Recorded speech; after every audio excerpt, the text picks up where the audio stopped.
Sebastian Simon அப்படின்னு சொல்லிட்டு ஒருத்தர் இருக்காரு. அதாவது அப்படி சொன்னா அவங்களுக்கு தெரியாது. சீமானோட உண்மையான பெயர் செபஸ்டின் சைமன். அவங்க ஃபேமிலி பின்பற்றணும்னா கிறிஸ்துவம் தான். ஸோ அவங்களே ஒரு சில இடத்துல மாட்டிக்கிட்டாங்க, நிறைய இடத்துல பேசி மாட்டிக்கிட்டாங்க. அவர் கூட இருக்க ஆட்கள் ரொம்ப நெருங்கிய நாட்கள்ல சீமானுடைய பூர்வீகம் வந்து அவங்க கிறிஸ்துவங்கள் தான். அதாவது கிறிஸ்துவ மதத்தை ஏத்துக்கிட்ட ஒரு ஆட்கள். தமிழர் தான், ஆனா கிறிஸ்துவ மதத்தை ஏத்துக்கிட்டாரு. தமிழர் கன்னடா மலையில யாரோ ஒன்று மனுஷன் தான் அவரு, ஆனா அந்த மதத்தை ஏத்துக்கிட்டாரு. ஆனா இப்போ வந்து மறைச்சிக்கிட்டு இருக்காங்க.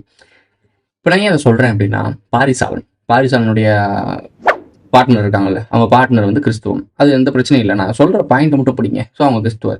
அவருக்கு வீடியோ டெய்லி பேசுறாங்களா, 2 பேரும் இணைப்பெரியா தோழர்கள் மாதிரி டெய்லி வீடியோல வந்துடுறாங்க. இல்லை வருண் டாக்கிஸும் நம்ம பாரிசாலனும் 2 பேரும் இணைப்பெரியா தோழர்கள் வந்து பேசுறாங்கல்ல. வருண் ஒரு கிறிஸ்துவன். ஸோ மைண்ட் வச்சுக்கோங்க. அதுக்கப்புறம் நம்முடைய வேலுப்பிள்ளி பிரபாகரன், அவர் தமிழன் தான், அவர் ஹிந்து தானா. பட் அவருடைய முதல் மகனுக்கு வைக்கப்பட்ட பேர் என்னன்னா அந்தோணி நினைக்கிறேன். ஸோ கிறிஸ்துவ பேர் தான்.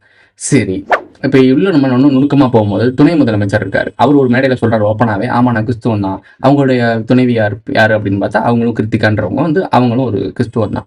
இப்போ இதுல என்ன ப்ரோ இருக்கு? இதுல என்ன ப்ரோ, கிறிஸ்துவர்கள் வந்து ஒரு மேல்வட்டத்தில் இருக்காங்க ப்ரோ, அவங்க மேல் மட்டத்தில் இருக்காங்க ப்ரோ, அதனால அவங்க வந்து அரசியலில் செயல்படுறாங்க ப்ரோ.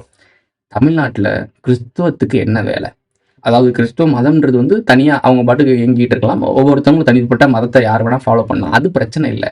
அரசியலும் அதிகாரத்துக்குள்ளும் இது என்ன வருது, இதுக்கு என்ன தொடர்புன்னு கேட்குறேன். இதான் மேட்ரு. 1-2 இருந்துச்சுன்னா ஓகே, எல்லாருமே இதுக்குள்ள இருக்கலாம்னு சொல்லலாம். பட் இது மேஜரா இது மோனோபொலி பண்ணுது.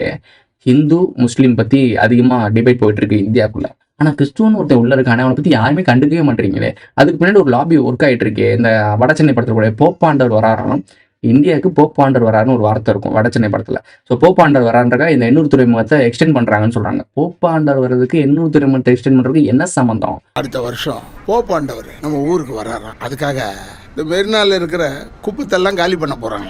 அவங்க டிசைட் பண்ணி ஒரு விஷயத்த பண்றாங்கன்னா அப்ப இங்க லாபி இங்கே தான் நடக்குது. இதான் மெசேஜ். கிறிஸ்துவ லாபி இங்க இருக்கு. இதான் உண்மை. ஹானஸ்டா யோசிச்சு பாருங்க. அவங்க ஒரு மதத்தை போதிக்கிறவங்க சொல்ற இடத்துல போயிட்டு மாத்துறாங்க எல்லாத்தையுமே.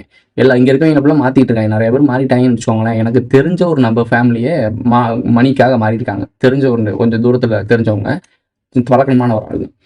இதெல்லாம் ஏன் சொல்றேன் அப்படின்னா, இதெல்லாம் கல்லூரி ஒன்று இருக்கு. இது இலங்கையில் ஒரு கல்லூரி இருக்கு. அந்த கல்லூரி பின்புலத்துல இருந்து மறைமுகமாக ட்ரைனிங் கொடுக்கப்பட்ட ஆட்கள் இங்க நிறைய பேர் இறங்கியிருக்காங்க. அவங்க பண்ணக்கூடிய வேலை தான் இதெல்லாம் ஆதாரமற்ற ஒரு வீடியோ ப்ரோ அப்படின்னா கான்ஸ்பிரசி. ஜஸ்ட் நான் ஒரு ஸ்கிரிப்ட் எடுக்க போறேன். தமிழ்நாட்டில் ஒரு லாபி, ஏன்னா இந்துக்கள் வந்து ஆளும்போது ஒவ்வொருத்தவங்க ஒரு படம் எடுக்கிறாங்கல்ல. நான் வந்து கிறிஸ்துவ லாபின்னு ஒரு படம் எடுக்க போறேன். அந்த லாபியில இவங்கெல்லாம் அந்த காலேஜ்ல படிச்சுட்டு வந்து ஒரு ஸ்லீப்பர்ஸஸ் மாதிரி இங்கே வேலை பார்க்குறாங்க. ஸோ அதான் என்னோட ஸ்கிரிப்ட். யார் வேணா அதை எடுத்துக்கோங்க, ஷார்ட் ஃபிலிம் பண்ணா பண்ணிக்கோங்க. கிரெடிட்ஸ் மட்டும் என் பேரை போட்டு கரெக்டா.